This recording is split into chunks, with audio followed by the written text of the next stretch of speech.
Tom Bradley noticed things that others missed: which houses had new security systems, which parents worked late, which children walked home alone.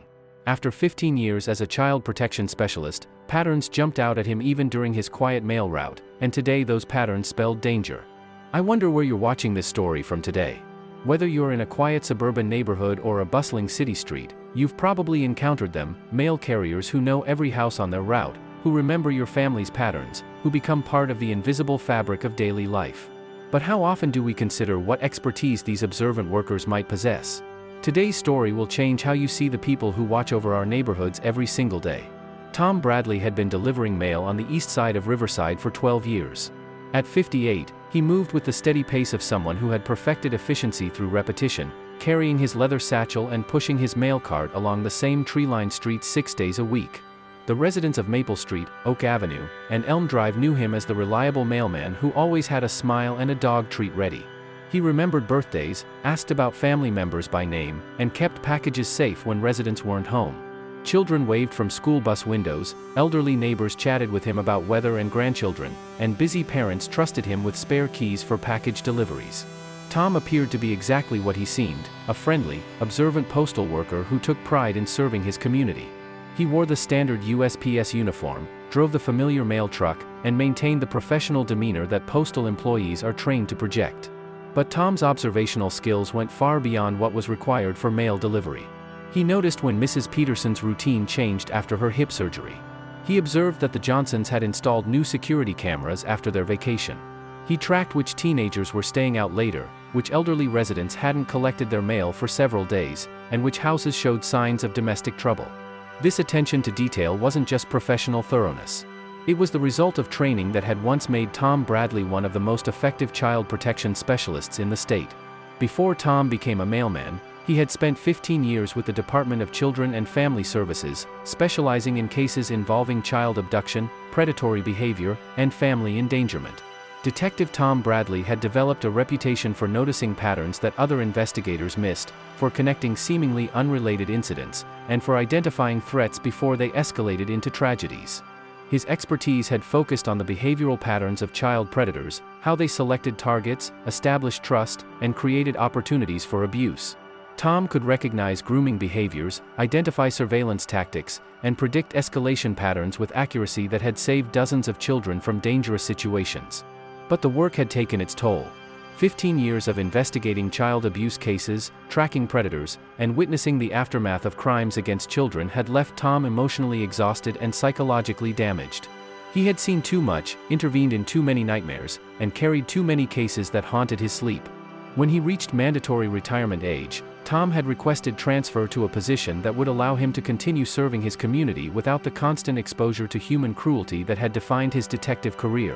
Mail delivery offered the perfect solution: work that kept him connected to neighborhoods and families while providing emotional distance from criminal investigations. For 12 years, Tom had successfully maintained this separation. His postal route provided structure, human connection, and purposeful work without the darkness that had consumed his previous career. He had convinced himself that Detective Bradley was retired, and that mailman Tom could live peacefully without constantly searching for threats. But some training never disappears, and some instincts never stop working. It began 3 weeks ago with subtle observations that triggered Tom's dormant investigative instincts. A dark blue van with tinted windows had appeared in the neighborhood, parking in different locations but always within sight of Riverside Elementary School. Tom noticed the van because it didn't belong. In 12 years of delivering mail, he had memorized every vehicle associated with every household on his route. He knew which cars belonged to residents, which trucks belonged to contractors, and which vehicles were temporary visitors. The blue van fit none of these categories. More troubling was the van's positioning and timing. It appeared consistently between 3:15 and 3:45 p.m., precisely when children were walking home from school. The driver remained inside, engine running, windows up, observing foot traffic from a distance that suggested surveillance rather than legitimate business. Tom's trained instincts cataloged additional details that would have seemed insignificant to civilians. The van's license plates were legitimate but registered to an address outside the immediate area. The driver was a middle-aged white male who wore sunglasses and a baseball cap, classic techniques for obscuring identity during surveillance operations. Most concerning was the pattern of movement. The van didn't park randomly, it positioned itself to observe specific routes used by children walking home alone, particularly the path taken by students who lived in the more isolated houses at the end of dead-end streets. Tom began documenting these observations with the systematic approach he'd once used for criminal investigations. The van's behavior escalated over the following 2 weeks in ways that confirmed Tom's worst suspicions. Instead of passive observation, the driver began following specific children at a distance, maintaining surveillance while they walked home from school. Tom identified the primary target, 8-year-old Sarah Morrison, who lived with her single mother at the end of Maple Street. Sarah walked home alone every day because her mother worked late at the hospital and couldn't afford after-school care. The little girl's routine was predictable, her path was isolated, and her vulnerability was obvious to anyone with predatory intentions. The van's surveillance of Sarah became more sophisticated and more aggressive. The driver had learned her schedule, mapped her route, and identified the portion of her walk where she would be most isolated and vulnerable to approach. Tom recognized these patterns because he had investigated dozens of similar cases during his detective career. This was textbook predatory behavior, the systematic selection and surveillance of a victim, followed by escalating contact designed to establish trust and create opportunities for abduction. But Tom faced a complex tactical situation. His evidence consisted of observations and behavioral analysis that would be difficult to explain to local police without revealing his background. More importantly, he had no concrete proof of criminal intent, only professional instincts developed through years of investigating child predators. Tom made a decision that would test everything he had learned about protecting children during his 15 years as a detective. Tom began by altering his delivery schedule to ensure he was present during Sarah's walk home from school. He coordinated his route timing so that he would be delivering mail to houses along Sarah's path precisely when she passed by, creating natural opportunities for protective observation without appearing suspicious. He also began engaging Sarah in friendly conversations during these encounters, following protocols he'd learned for building trust with vulnerable children. Tom asked about school, remembered details about her interests, and established himself as a safe adult presence in her daily routine. To Sarah, these interactions seemed like normal friendly exchanges with the neighborhood mailman. To Tom, they were tactical positioning designed to insert a protective presence into a vulnerable situation. But Tom's most important intervention involved documenting the van's activities with the systematic precision of a criminal investigation. He photographed the vehicle, recorded license plate information, noted timing patterns, and mapped surveillance behaviors with evidence-quality detail. When the van's behavior shifted from passive observation to more aggressive surveillance, Tom realized that the situation was approaching a dangerous threshold. On a Thursday afternoon in October, Tom observed the van driver exit his vehicle for the first time. Instead of remaining in passive surveillance, the man began following Sarah on foot, maintaining distance but clearly tracking her movement toward the isolated section of Maple Street. Tom's training identified this as the transition from surveillance to action phase, the most dangerous period in predatory behavior when subjects move from planning to implementation. Tom abandoned his mail delivery and began parallel tracking, using his knowledge of the neighborhood's layout to position himself where he could observe and intervene if necessary. His years of detective work had taught him how to conduct surveillance without being detected, and he used these skills to maintain visual contact with both Sarah and her pursuer. The situation escalated when the man began closing the distance, apparently preparing to initiate contact with Sarah in the most isolated section of her walk home. Tom made a tactical decision based on 15 years of child protection experience. Tom intercepted the man's approach by creating a natural reason to be present. He emerged from behind a delivery truck with his mail satchel, appearing to make routine deliveries to houses along Sarah's route. "Sarah," Tom called out with friendly familiarity. "I have a package for your mom. Can you help me carry it to your door?"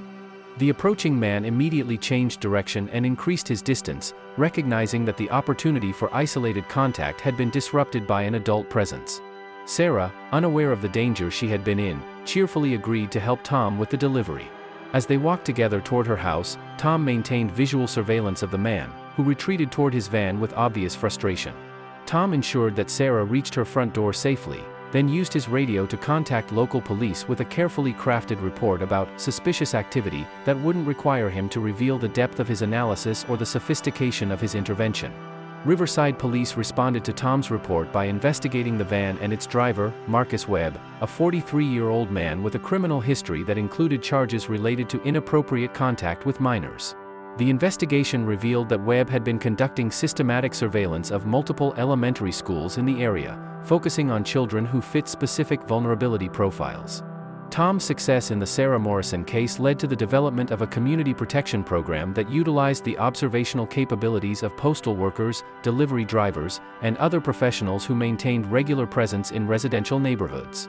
The Neighborhood Watch Enhancement Program trained service workers to recognize signs of domestic violence, child abuse, elder neglect, and predatory behavior. Tom served as the primary trainer, teaching pattern recognition and threat assessment skills to individuals whose jobs provided natural surveillance opportunities. Within 2 years, the program had prevented dozens of crimes and identified numerous cases where vulnerable residents needed assistance or protection. Tom received commendations from both the Postal Service and local law enforcement for his role in dismantling the child predator network. The case became a training example for community-based child protection initiatives. But Tom valued most the letters he received from parents whose children had been protected by his vigilance. Sarah Morrison's mother wrote, "You saved my daughter from something I can't even bear to imagine. Thank you for watching over our neighborhood's children." 5 years after the Marcus Webb arrest, Tom Bradley continues delivering mail while serving as a child protection consultant. His route has expanded to cover additional neighborhoods where his expertise can provide the greatest benefit to vulnerable families. Tom still carries dog treats and remembers birthdays, but he also carries the knowledge and instincts that make him one of the most effective child protection specialists in the region. His daily presence in the community provides a level of security that residents don't even realize exists. The transformation from burned-out detective to community guardian has given Tom a sense of purpose that combines service with protection. He found a way to use his expertise without being consumed by the darkness that had driven him away from criminal investigation. Tom's work represents a broader reality about community safety, that protection often comes from unexpected sources. Mail carriers, delivery drivers, utility workers, and maintenance staff form an invisible network of observers who can identify threats and provide early warning systems for various dangers. These professionals develop intimate knowledge of neighborhood patterns, family routines, and unusual activities that might indicate problems. When properly trained and supported, they can serve as the first line of defense against crimes that target vulnerable community members. Detective Sarah Martinez, who led the investigation, was impressed by the detail and accuracy of Tom's observations. "Mr. Bradley, your report contains the kind of behavioral analysis usually provided by specialized investigators. How did you recognize these patterns?" Tom made a decision he had avoided for 12 years. "I used to work in child protection. 15 years with family services, specializing in predatory behavior cases." Detective Martinez checked her files and found Tom's service record. "Detective Bradley? I've read your case files. Your work on the Riverside Predator case is still used for training purposes." The investigation into Marcus Webb expanded as police discovered evidence of a broader network of individuals engaged in systematic surveillance and targeting of vulnerable children across multiple school districts. Marcus Webb was arrested and charged with multiple counts related to stalking and attempted child endangerment. Evidence found in his van included detailed surveillance notes on dozens of children, photographs taken without consent, and planning materials that suggested imminent escalation to attempted abduction. The arrest prevented what investigators believed would have been a series of child abductions across the region. Webb's network was dismantled, and several other individuals were arrested for related charges. Tom's intervention had saved not only Sarah Morrison, but potentially dozens of other children who were being systematically targeted by the same criminal network. But the most significant outcome was the recognition that Tom's expertise could serve his community in ways that his mail delivery job hadn't utilized. Chief of Police Robert Chin offered Tom a position as a civilian consultant specializing in child protection and predatory behavior analysis. The role would allow him to use his detective skills while maintaining the emotional distance he needed for psychological well-being. "Tom," Chief Chin said, "your experience and instincts are too valuable to waste. We need someone who can identify threats before they escalate, and your unique position in the community provides perfect cover for protective surveillance." Tom accepted the dual role, continuing his mail delivery route while serving as an unofficial guardian for the neighborhood's children. His observational skills, combined with his legitimate reason to be present throughout the community, made him an ideal early warning system for child protection threats. Tom's expertise in child protection made him particularly effective in this role, but similar programs have identified domestic violence situations, elder abuse cases, and various forms of criminal activity through the observational capabilities of service workers. The success of Tom's dual role led to policy changes in how communities approach child protection. Police departments began partnering with postal services, delivery companies, and utility services to create systematic reporting networks for suspicious activities. Training programs were developed to help service workers recognize signs of abuse, neglect, and predatory behavior without requiring them to become investigators or put themselves at risk. The program's effectiveness demonstrated that community safety depends not just on law enforcement response, but on early identification and prevention efforts that utilize the observational capabilities of people who work regularly in residential areas. Tom found that his new role provided the satisfaction of protecting children without the psychological trauma of investigating crimes after they had already occurred. Prevention work allowed him to use his expertise proactively rather than reactively, creating positive outcomes rather than processing tragedy. The integration of his detective skills with his postal duties created a unique form of community service that addressed both practical needs and safety concerns. Tom could deliver mail, maintain neighborhood relationships, and protect vulnerable residents simultaneously. This combination of service and protection gave Tom a sense of purpose that had been missing during his years of trying to separate his past expertise from his current work. Tom Bradley's transformation from retired detective to protective mailman demonstrates that expertise in public safety can be adapted and applied in numerous contexts beyond traditional law enforcement roles. His story inspired other communities to recognize and utilize the observational capabilities of service workers who maintain regular presence in residential areas. The principle that protection often comes from unexpected sources has become a cornerstone of community-based safety initiatives.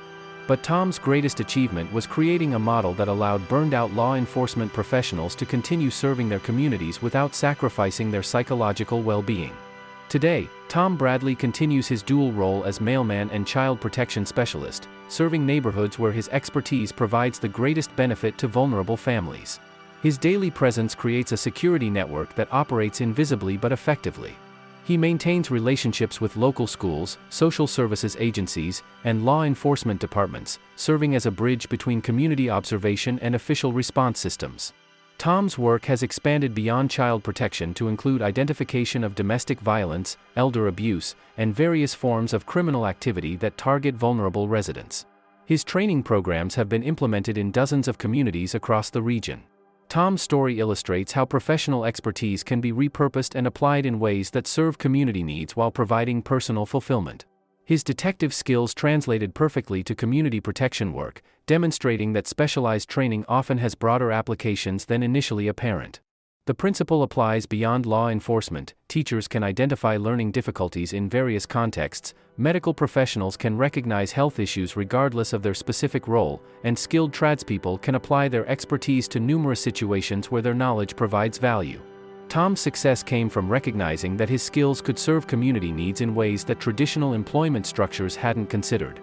Tom Bradley represents thousands of professionals who continue serving their communities after official retirement, using their expertise in creative ways that address ongoing public needs.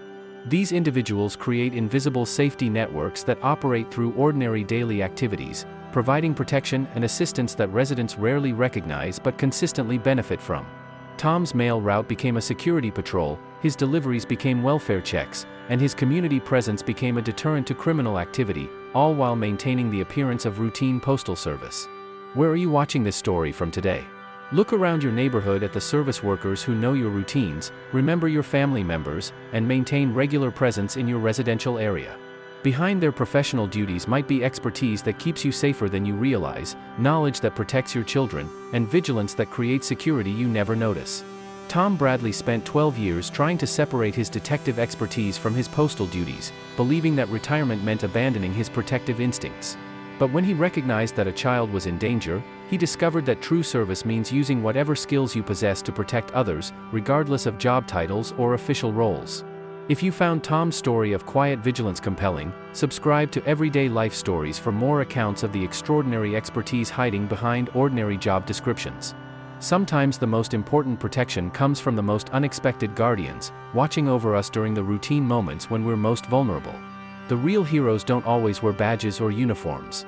Sometimes they wear postal service uniforms and carry mail bags, protecting our children one delivery at a time.